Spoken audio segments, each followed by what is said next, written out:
Basically, this is another armorial bearing coming from an English family, Moore. And this is from Fox Davies, The Art of Heraldry. Oh, that one needs to be turned around. That one's upside down.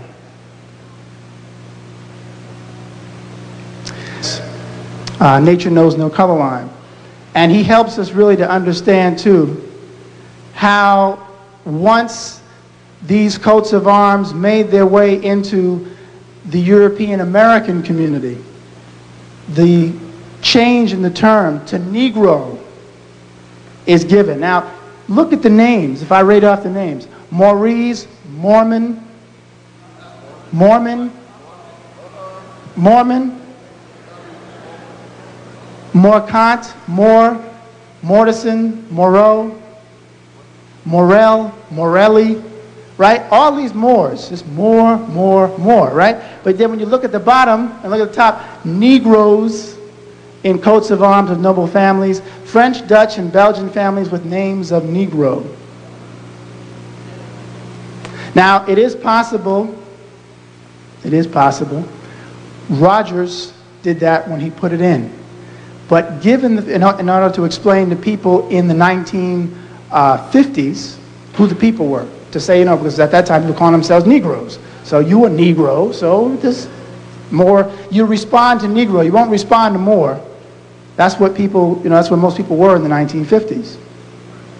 So that's possible. But I'm here to tell you that it's also true that people would change the term. European American publishers would change the term.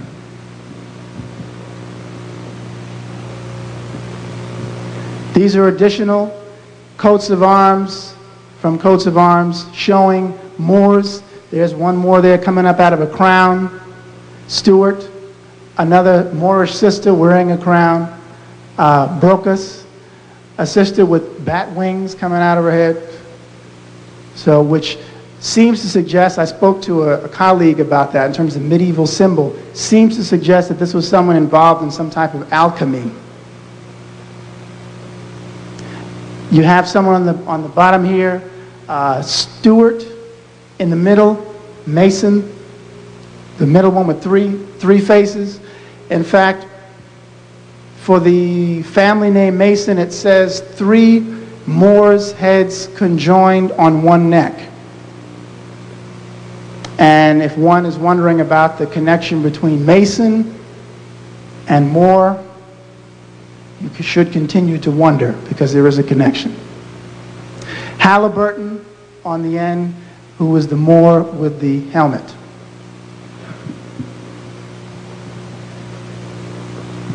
This is Johannes Morris, who was one of the rulers of Sicily.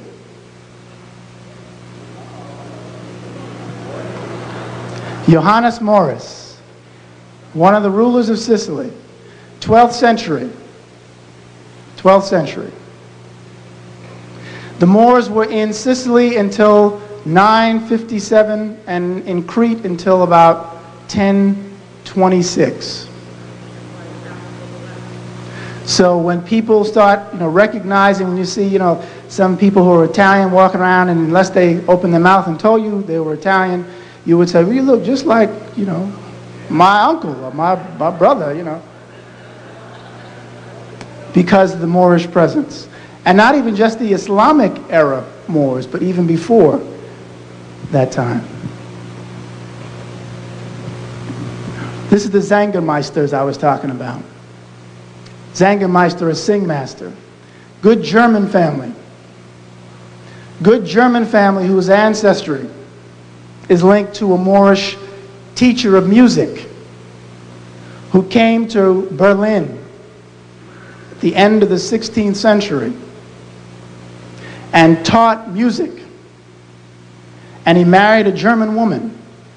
And the family then became known as the Zangermeisters, or the Singmasters.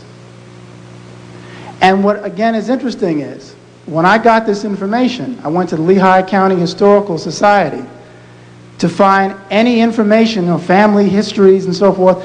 These were things that good German Americans were collecting and had, you know, in their own family. So again, these are people who say, I recognize who y'all are, even if you don't recognize who you are. See, and we need to realize that, again, a lot of us, unfortunately, won't move until the European says move.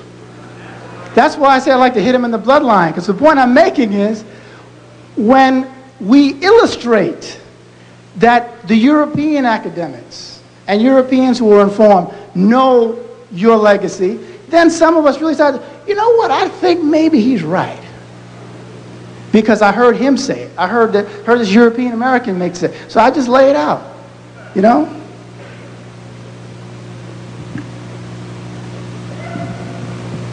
This is Edouard Charlemagne's famous painting. He was an Austrian painter. Went to Morocco in the 1870s and painted a Moorish chief standing in his abode, in his home. This is in the Philadelphia Museum of Art. It's a very noble picture, very captivating, in fact, when you go in and see it in the gallery. Again, the point of this is, and now I'll say a little bit about this issue of obfuscating the legacy of the Moors. If you go to most dictionaries and look up the word Moor, or if you go to someone who was a historian, not necessarily of the Moors, but a historian knows a little something about that imaginary continent called the Middle East, which doesn't exist. There's a continent called Africa and Asia. There is no Middle East. Egypt is not in the Middle East. Egypt is in Africa.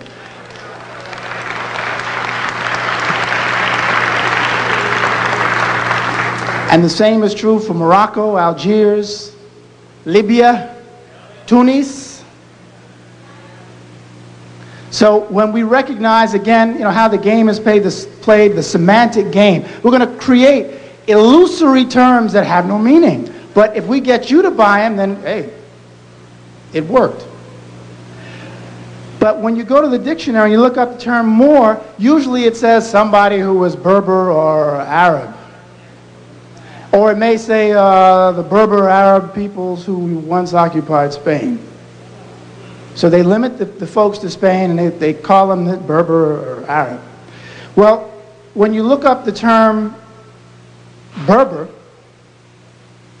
it refers to a language group, not an ethnic group.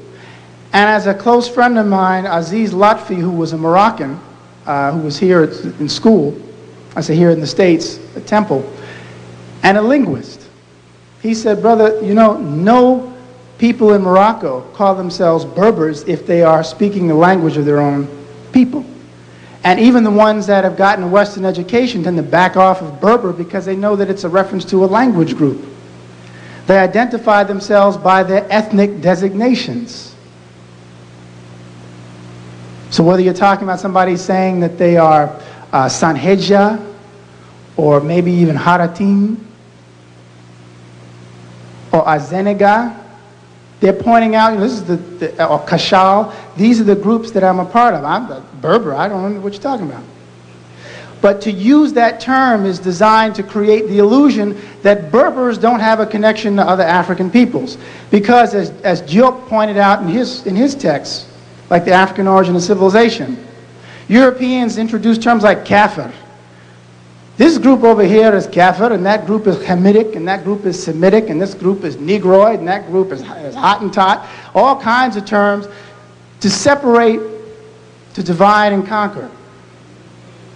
And essentially, Berber, as it's used, has become used to refer to someone who is a light-complexioned African, who is probably more European in origin. Because that was one of the contentions that anthropologists tried to make in order to claim the Moorish Empire. These were basically, you know, swarthy-skinned Europeans. They weren't Africans. And of course, they also had to then make illusory or imaginary distinctions between such